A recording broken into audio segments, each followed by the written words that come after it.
Այս երկու բանն ենք ուզում։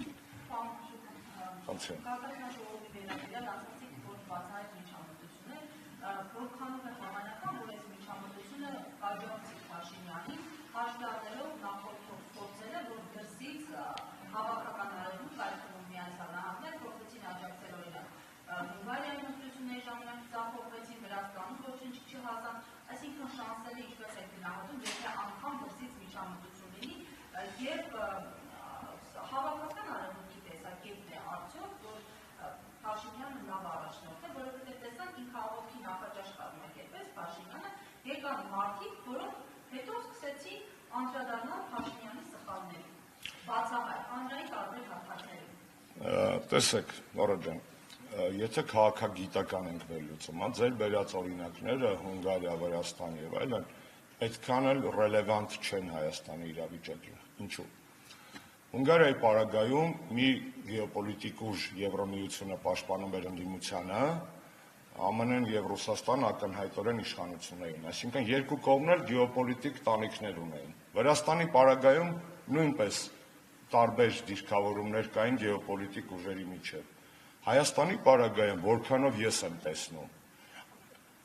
ի հեճուկս Նիկոլ Փաշինյանի կողմից տարածվող նարատիվի, ռուսական միջամտության, Կրեմլի եւ այլնի, ես չեմ տեսնում ընդդիմադիր որևէ ուժին իրական գեոպոլիտիկ աջակցություն։ Չեմ տեսնում։ Անկամ եթե դուք հիմա ինձ ասեք Ռուսաստանի նախագահի ակնարկները Նիկոլի հետ վերջի հանդիպումների ժամանակ ինչ, չէ, դա տեղեկատվական, քաղաքական, բայց հողի վրա որևէ աջակցություն չենթադրող եւ մինչեւ հիմա ես դա չեմ տեսնում։ Ու լավ է, որ չեմ տեսնում, կներեք։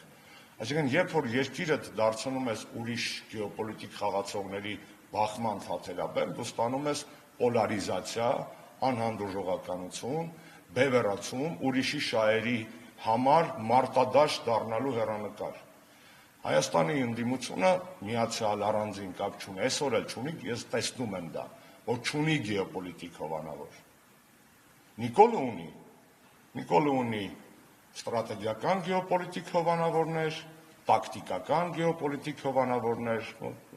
Թուրքիա եւ այլն, այդ ամբողջը կա։ Երբ որ դուք ասում եք արևմուտքը մտածում է, որ Նիկոլը լավ ղեկավար է, ես դες ուղիղ ասեմ, արևմուտքում ոչ ոք այդպես չի մտածում, որ Նիկոլը լավ ղեկավար է։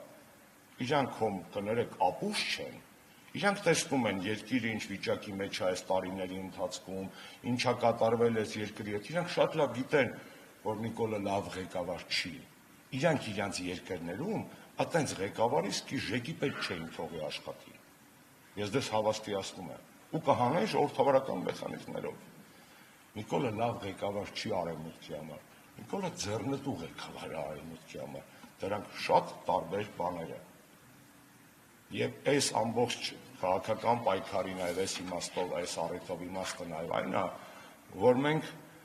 եւ ինքներս նախ հասկանանք, որ մեր երկիրը մերն է, որ հայ ժողովուրդ, դուք ասում եք գեոպոլիտիկ հովանավորչություն,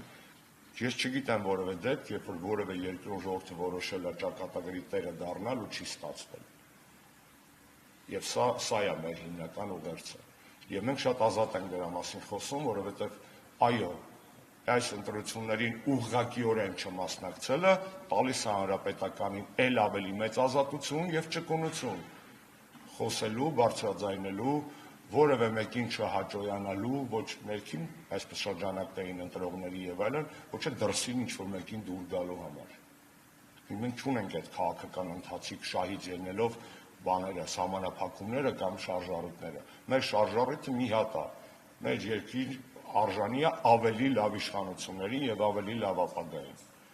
Այդ իշխանության տերը պետք է լինի այ ժողովուրդը։ Նիկոլ Փաշինյանի խնջույքը պետք է հարամել, շատ պարզ է։